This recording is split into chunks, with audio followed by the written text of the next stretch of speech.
Дағды арнасына қош келдіңіз. Бұл ұбт-ға дайындық химия видеолар топтамасы. Бүгін біз электрондар туралы, электрон конфигурациясы және квант сандары туралы әңгімелесетін боламыз. Біріншіден, квант сандары туралы айтуымыз керек. Квант сандары ол төрт квант саны бар. Негізінде біріншіден квант саны деген не?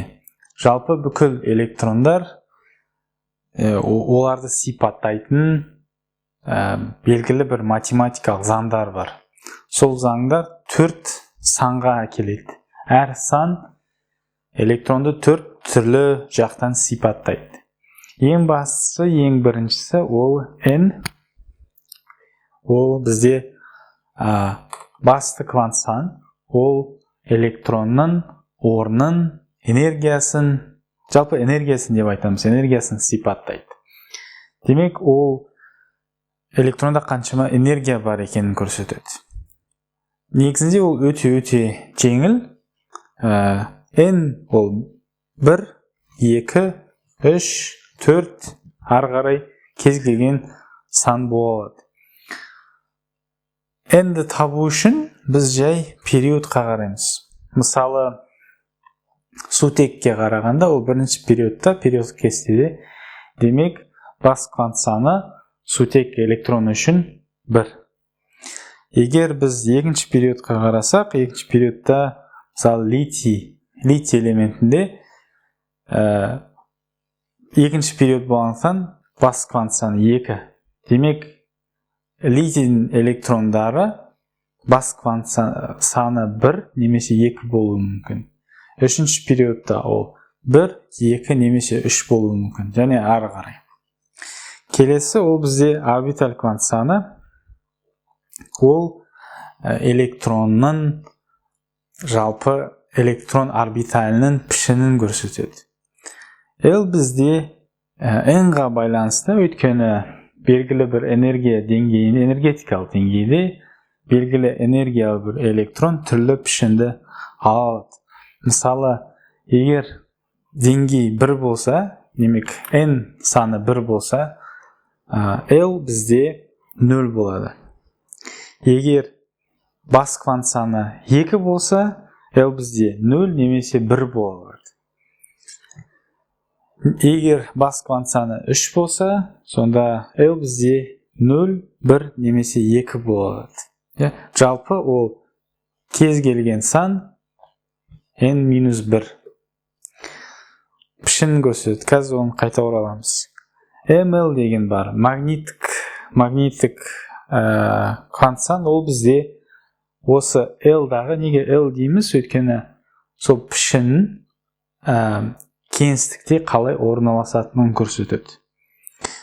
Және ол осы L-ға байланысты. Егер L 0 болса, ML 0 болады. Қазір оны ол туралы айтамыз.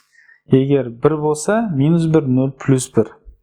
Демек, кез келген -L, 0, +L арасында кез келген мағына. Соңғы бізде MS, спин квант саны, ол тек қана плюс 2-1 және минус 2-1 болады. Енді қайтадан өтіп кетсек. N басты квант саны, бас квант саны, ол бізде электронның энергиясын көрсетеді. Басқаша айтқанда, қандай энергетикалық деңгейде, немесе қандай ара қашықта ядродан, атом ядросынан. L дегеніміз пішін. Көп шығайық. Мысалы, егер бізде L 0-ге тең болса, біз бұндай орбитальды S деп атаймыз. S орбиталі. S ол негізінен латын ағылшын тілдерінен сфера деген сөзінен, демек мынандай сфера тәріздес пішіні болады. Егер L 1-ге тең болса, 1, онда бұл орбитальді біз P деп атаймыз. P орбиталі. P ол бізде осындай пішінді келесі ол бізде егер L 2 болса, онда біз оны D орбиталін дейміз. D орбиталінің пішіні кішкене күрделірек. Сосын L бізде 3 болса, біз оны F орбитал дейміз. F орбитал одан да күрделі, мен оны көрсетпеймін. Әр осы орбиталь квант санына белгілі бір пішін сәйкес. 0 ол S, 1 ол P, 2 ол D, 3 ол F. Қайтан қарасақ, демек, бізде бас квант саны 1 болса, ол тек қана S орбиталь болуы мүмкін. Егер екінші деңгейге өтсек, екінші деңгейде бізде S пен және P болады. Үшінші деңгейде бізде S, P және D болады. Төртінші деңгейде, төртінші энергетикалық деңгейде S, P, D және F орбитальдарын байқауға болады. Ал енді осыған магнитті қоссақ, магнитті ML-ді қоссақ. ML неге бізде плюс L-дан 0 минус L-ға дейін. Егер сфера қарасаңыз S орбиталында, ол осындай пішінім болғандықтан кеңістікте қалай орналасса да бәрібір сол сфера болып қалады. Сондықтан ML осы L квант санына тек қана 0 болуы мүмкін. Және осы орбиталь кеңістікте тек қана бір жолмен орналаса алады. P да бізде L1 болғандықтан M плюс 1, 0, минус 1 болуы мүмкін. Өйткені мұна P орбиталі, көрсетейік пе?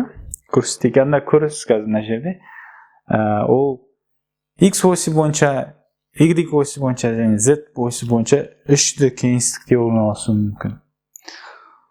Сосын D орбиталына қарасақ, ол бізде 2 болғандықтан L тең 2, плюс 2, плюс 1, 0, минус 1, минус 2. Сонда 5 түрлі кеңістікте 5 түрлі орналасу мүмкіндігі бар.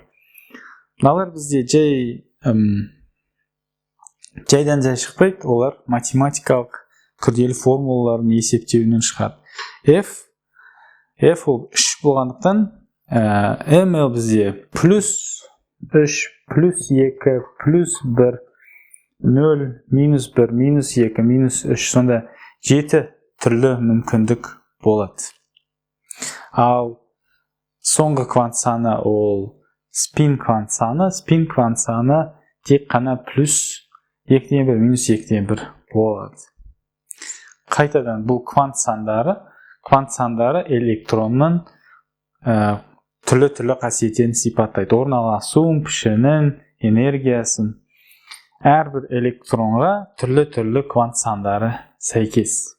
Ал енді квант сандарымен танысқаннан кейін біз электрондық конфигурацияны жаза аламыз және әрбір электронды сипаттай аламыз. Мен жақсы көретін осы көміртекке қайтан оралып қарайық.